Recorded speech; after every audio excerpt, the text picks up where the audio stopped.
1월 18일 화요일입니다. 알기 쉬운 기독교 교리 7번째 시간으로 신론 하나님에 대하여서 공부하고 있습니다. 오늘은 하나님의 속성, 어제는 하나님의 속성 중에 비공유적 속성, 우리 사람들하고 전혀 다른 사람들이 가질 수 없는 독특하신 하나님의 속성, 그 특성에 대해서 어제 살펴봤고요. 오늘은 공유적 속성입니다. 이 공유적 속성이라고 하는 것은 보편적 속성이라고도 말을 해요. 이것은 인간에게서도 유사한 것을 찾아볼 수 있는 이런 속성, 특성이죠.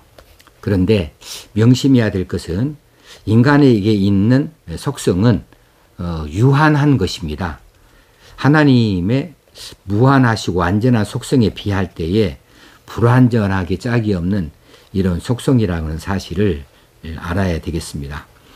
자, 보편적 속성, 이 공유적 속성은 인간에게 지식이 있듯이 하나님에게도 지식이 있고, 인간에게 지혜가 있듯이 하나님께도 지혜가 있다. 그래서 하나님의 지식과 지혜를 맨 먼저 말씀드릴 수 있겠습니다. 하나님의 지식이라고 하는 것은 하나님의 독특한 방법으로 그 자신을 아시는 겁니다. 하나님 자신을 알고, 그리고 가능성 있는 일과 실제 하고 있는 일을 다 아시는 하나님의 완전성이라고 정의할 수 있겠습니다.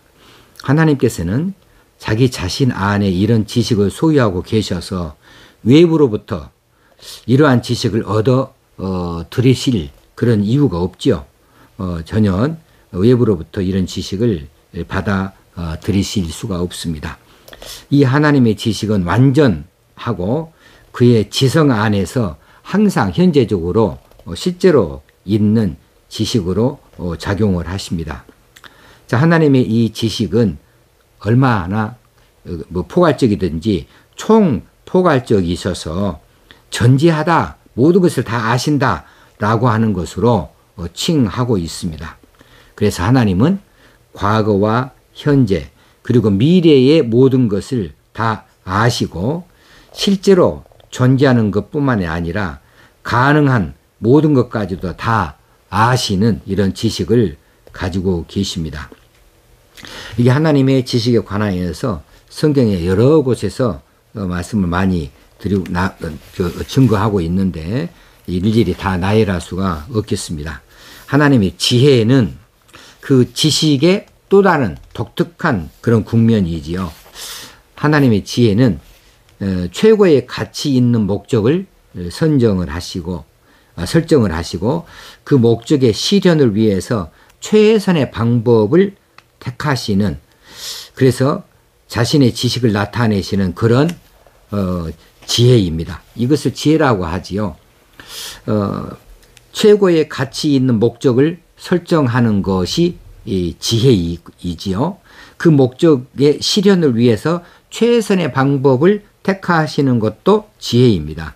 이렇게 하나님께서는 자신의 지식을 나타내시어서 그것을 이루시는 하나님의 덕행, 이것을 지혜라 이렇게 말할 수 있습니다.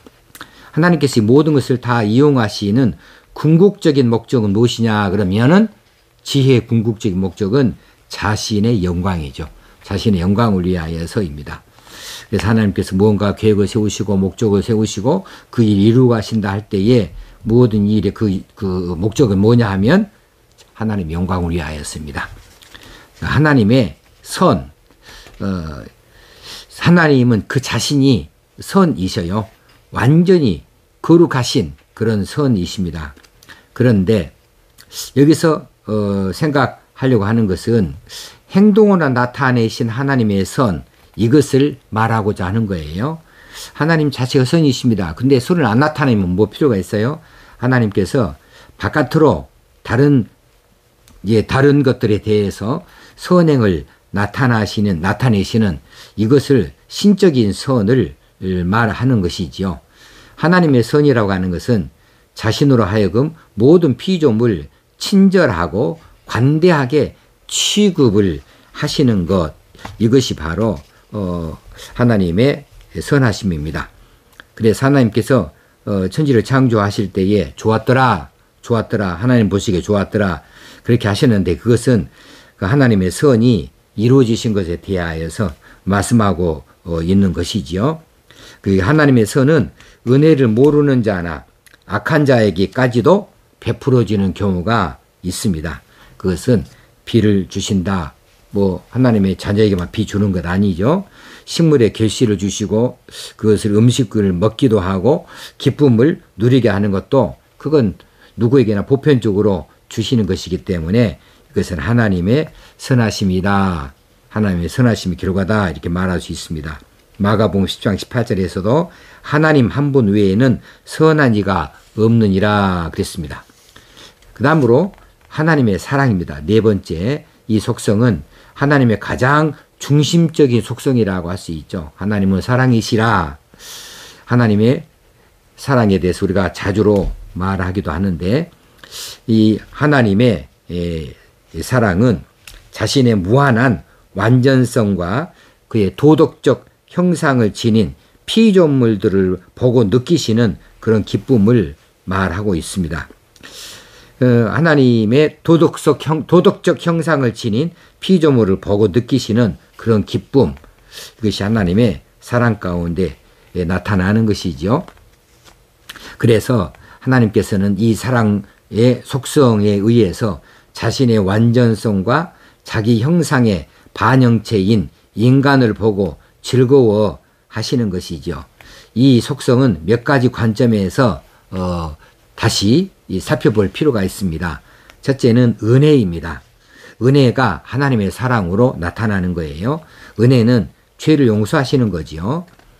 그래서 인간들의 그 죄, 하나님을 배신하고 불순종한 이 죄들을 용서하셔서 나타내시는 하나님의 과분한 사랑, 이것을 하나님 은혜라 이렇게 우리가 부릅니다. 또 한 가지는 하나님의 사랑은 자비와 긍휼로 나타나게 되어져 있습니다. 우리는 죄의 결과를 짊어진 자들, 그들의 비참함에 대하여서 어떻게 이것을 제거할 수 있을까? 그런데 사랑의 하나님께서 하나님의 자비하심과 긍휼하심으로 그 모든 것들, 죄의 결과들을 다 제거해 주시고자 나타내셨어요. 하나님의 사랑 가운데에서 이 자비하심과 긍휼하심이 우리에게 적용이 되어진 것이지요. 또 하나님의 사랑의 세 번째는 오래 참으심입니다. 하나님의 교훈과 경고에 무관심한 죄인들을 용서해 주시는 하나님의 사랑을 하나님의 오래 참으심 또는 관용이다 이렇게 칭합니다. 그래서 인간들은 참아내지 못하지만은 하나님은 많이 기다려 주시고 참아 주셔서 기어이 하나님의 사랑을 이루고자 하시는 것이지요. 그래서 오래 기다리시는 것도 하나님의 사랑이다 할 수 있어요.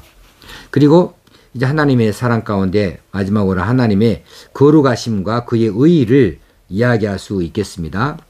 하나님의 거룩하심이라고 하는 것은 모든 피조물들과 절대적으로 구별이 되어지시고 무한한 하나님의 존엄으로 모든 피조물을 초월하시는 신적 완전성이라 말할 수 있습니다.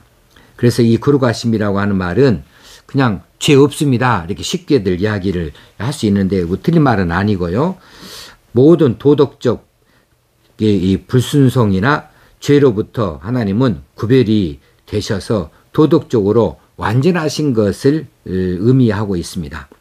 거룩하신 하나님 앞에 설 때에 인간은 죄를 깊이 깨닫게 되어지는 거죠. 하나님의 사랑이 이 거룩하심으로 나타나고 있습니다. 또 하나님의 의도 이 거룩하심에 견주어서 말씀드릴 수가 있겠습니다.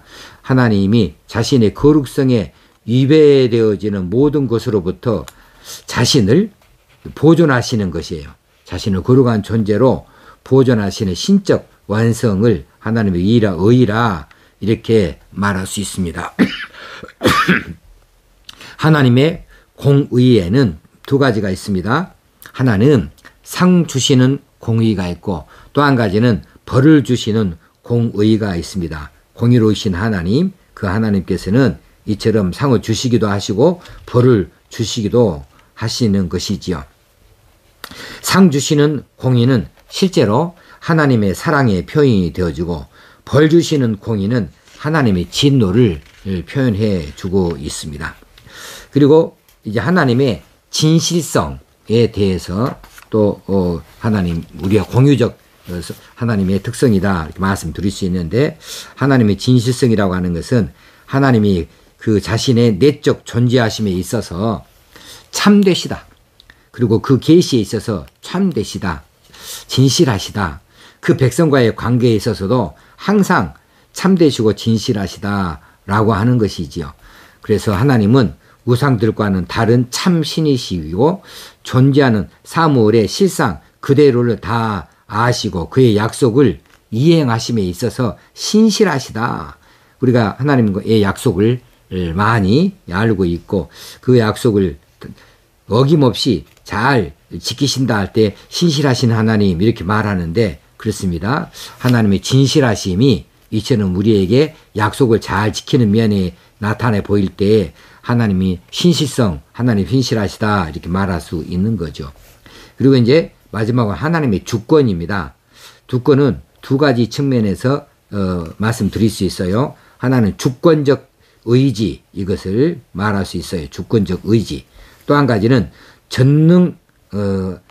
전능하심입니다. 주권적 능력을 말하고 있습니다. 주권적 의지와 주권적 능력을 하나님의 주권에서 말할 수 있는데, 하나님의 주권적 의지는, 하나님의 의지는 만물의 궁극적인 원인으로 나타나고 있어요. 그래서 하나님의 의지가 감추어진 의지와 계시되어진 의지 둘로 구별이 되어지지요. 감추어진 의지라고 하는 것은 하나님 속에 감추어진 하나님의 섭리, 그런 의지이고, 결과에 의해서만 그때서야 이제 알려질 수 있는 그런 의지입니다. 그래서 감추어진 의지라 말할 수 있는데, 계시된 의지는 이미 표현되고 나타난 의지이죠. 율법과 복음에서 보여주시는 하나님의 교훈적 의지라고 말할 수 있습니다. 그래서 피조물들에게 관계되어진 하나님의 의지는 절대적으로 자율적이시다라고 말할 수 있겠습니다. 인간의 죄된 행위까지도 하나님의 주권적 의지 작용에 달려 있다. 그리고 주권적 능력, 이것은 전능이다 말하는데, 하나님의 의지를 집행하시는 그런 능력을 말해요. 그 능력은 무한대하시죠. 그래서 전능하시다 하면 하나님께서 무엇이든지 모든 것을 하실 수 있다는 것을 의미하는 것은 아니고, 성경은 하나님이 하실 수 없는 것들이 있다고 가르쳐 줍니다. 그것은 무엇이냐 하면, 하나님은 거짓말을 못해요. 죄를 지을 수도 없어요. 자기 자신을 부인할 수도 없어요. 예, 그러므로 이것은 하나님께서 성취하시기로 결정하셨던 것이고, 무엇이든지 그의 뜻에 따라서 수행하실 수 있다는 것을 의미하는 것이라고 볼 수 있습니다. 그래서 하나님이 원하시면 그 이상으로도 행하실 수 있다는 것을 의미하고 있는 것이 하나님의 전능이시다, 하나님의 주권적 능력이시다, 이렇게 말씀을 드릴 수 있겠습니다. 지금까지 말씀이 들은 것들이 공유적 그 하나님의 특성, 하나님의 속성입니다. 이것은 인간들에게서 이런 흔적을, 이런 그 비슷한 것들을 발견할 수 있어서 이것을 공유적 특성이다, 이렇게 말씀을 드리는 거죠. 그렇습니다. 지식이나 지혜나 혹시나 선이나 사랑이나 거룩하심이나 의나 혹시나 진실성이나 주권이나 이런 것들이 인간들에게도 그 흔적을 조금이라도 우리가 볼 수가 있지요. 그래서 이것을 생각하면서 하나님의 주권이 이렇겠구나, 하나님의 의가 이렇겠구나 하고 우리가 그것을 미루어서 생각하는 것인데, 처음에 말씀드렸듯이 청량할 수 없는 거예요. 우리가 감히 상상할 수 없는 크고 놀라운 신비스러운 것들이 그 안에 가득한데, 우리 인간의 측면에서 우리 인간들을 내다보니까 하나님의 이런 부분은 우리 인간에도 조금 있네 해서 조금 대략 짐작이라도 할 수 있는 의미에서 공유적 속성이다, 이렇게 이름을 붙여놓고 있는 거죠. 자, 오늘까지 하나님의 속성에 대해서 이제 한번 살펴보았고요. 이제 내일은 그 다음으로 넘어가서 삼위일체, 하나님의 삼위일체론에 대해서 살펴보려고 합니다. 이제 오늘 하루도 하나님께서 주신 하루로 그 열심 있는 섬김이 있기를 바라고 하나님께서 주시는 놀라운 이 사랑을 자주로 깨달을 수 있는 그런 귀한 날 되어지기를 주의 이름으로 축원합니다. 감사합니다.